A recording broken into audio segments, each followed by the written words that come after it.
A paz de Deus! Seja bem-vindo.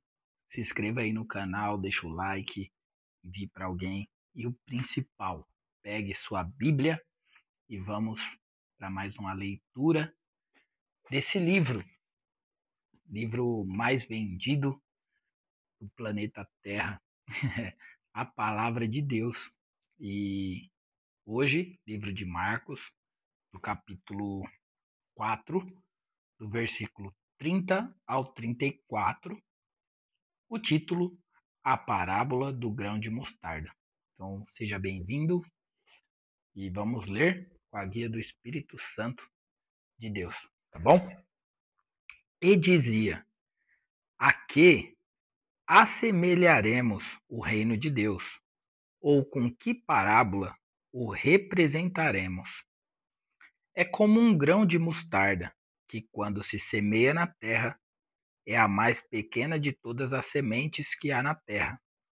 Mas tendo sido semeado, cresce e faz-se a maior de todas as hortaliças, e cria grandes ramos, de tal maneira que as aves do céu podem aninhar-se debaixo das suas sombras. E com muitas parábolas tais lhe dirigia a palavra, segundo o que podiam compreender. E sem parábolas nunca lhe falava, porém tudo declarava em particular aos seus discípulos. E aqui se encerra a parábola do grão de mostarda. Então, Jesus, ele é muito interessante que ele comparava as coisas espirituais com as coisas materiais, as coisas físicas, as coisas naturais, as coisas do cotidiano das pessoas. Então, é uma lição que nós aprendemos para evangelizar alguém, para falar da palavra para alguém, ou também para ensinar alguma coisa para alguma pessoa que, que nós possamos falar de coisas que é do convívio da pessoa, que a pessoa possa comparar as coisas espirituais com as carnais, ou as coisas carnais com as espirituais. Como Jesus diz aqui, ó, como eu vou comparar o reino de Deus? Assemelharemos o reino de Deus? Ou com que parábola o representaremos? Como eu vou comparar aqui as coisas de Deus, do reino de Deus, com para esse povo entender? E ele usou o exemplo do grão de mostarda, que é uma semente, né? Que quando é plantado na terra, semeado na terra, é a mais pequena de todas as sementes que há na terra, mas tendo sido semeada, cresce e faz-se maior de todas as hortaliças e cria grandes ramos, de tal maneira que as aves do céu podem aninhar-se debaixo da sua sombra. Então ele está falando que a semente do grão de mostarda, o grão de mostarda, quando ele é colocado na terra, quando ele cresce, vira uma árvore muito grande, com ramos grandes que os pássaros se aninham, os pássaros se ajuntam debaixo dessa árvore ou sobre essa árvore. E o que acontece? Eles ficam debaixo da sombra desses ramos, né? Então, ele está explicando que o reino dos céus, ele começa pequeno na vida daquele que crê, através de uma simples mensagem, através de um simples vídeo desse. Mas para aqueles que dão crédito ao reino de Deus, uma semente que é plantada no seu coração, se você der crédito, crer, deixar o Espírito Santo de Deus te regar, dar o crescimento, lá na frente você vai ver que o reino de Deus vai fazer sombra, tanto para você, para os da sua casa, para os seus amigos e para tantos aqueles que o Senhor te enviar para você falar também, jogar essa semente, esse grão de mostarda. E ele começa pequeno no coração daquele que crê, mas ele é impossível permanecer pequeno. Ele cresce com abundância, com prosperidade, com paz, com tantas coisas grandiosas que Deus tem para nós, porque os pensamentos de Deus são bons, perfeitos e agradáveis. E aí, ele vem explicando que com muitas parábolas tais lhe dirigia a palavra, segundo o que podia compreender. Então Jesus, ele falava as suas parábolas, os seus discursos, as suas pregações, da maneira que as pessoas entendiam. Então não eram com palavras gloriosas, com palavras difíceis, com palavras que trazia grande impacto. Ele simplesmente falava das coisas cotidianas, da, da vida de cada um. Claro que tem pessoas que são mais cultas, são pessoas que são mais inteligentes. Deus vai preparar pessoas capacitadas para falar do cotidiano, do dia a dia dessas pessoas, para que elas possam compreender o evangelho da forma que elas entendam.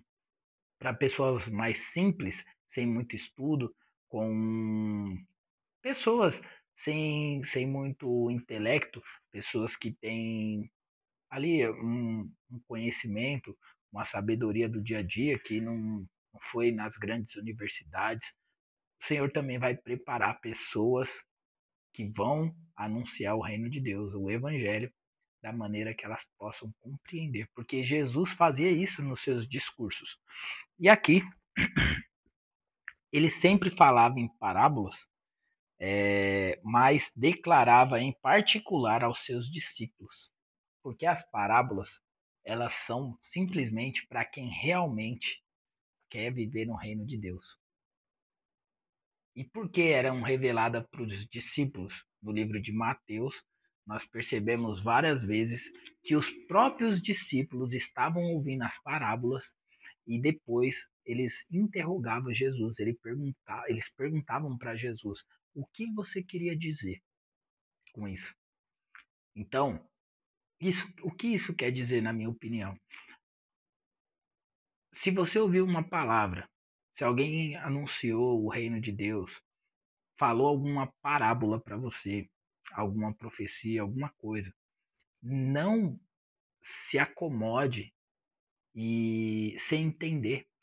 Questione essa pessoa, pergunte para ela o que ela queria dizer com aquilo, porque através da sua dúvida, essa pessoa vai esclarecer para você. E aí sim vai vir a compreensão daquilo que você estava com dúvida. E dessa maneira, o reino de Deus vai crescendo cada vez mais, porque você vai compreendendo. Foi por isso que os discípulos cresceram em conhecimento, em entendimento, em sabedoria, porque eles conheciam, entendiam o que Jesus estava falando. E o próprio Jesus disse: a vocês é dado conhecer os mistérios revelados. Por quê? Porque eles eram especiais? De maneira nenhuma.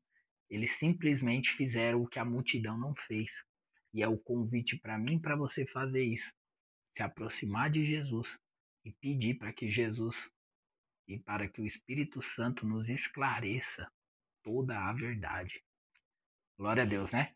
Então fica com essa palavra, medita nela e que o reino de Deus se expanda na sua vida. Que você se sinta abundante com o reino de Deus, com paz, com justiça, com alegria no espírito, porque isso é o reino de Deus. O reino de Deus consiste em paz, justiça, alegria no espírito. É você estar com o seu espírito conectado em Deus. É você fazer justiça por onde você passar. E é você ter paz na sua vida, todas as áreas da sua vida. Isso não quer dizer que você não vai ter conflito. Vai haver conflitos, mas em todo o tempo você vai ter paz, você vai ter alegria no espírito e você vai saber e deitar no seu travesseiro que você procurou ser o mais justo possível. Vamos errar? Que todo erro seja menor do que todos os acertos na nossa vida. Que os erros sejam uma exceção. que não seja uma regra, mas que o amor de Deus seja uma abundante na nossa vida. Um beijo no seu coração. Tamo junto. Compartilha com alguém esse vídeo. Deus te abençoe.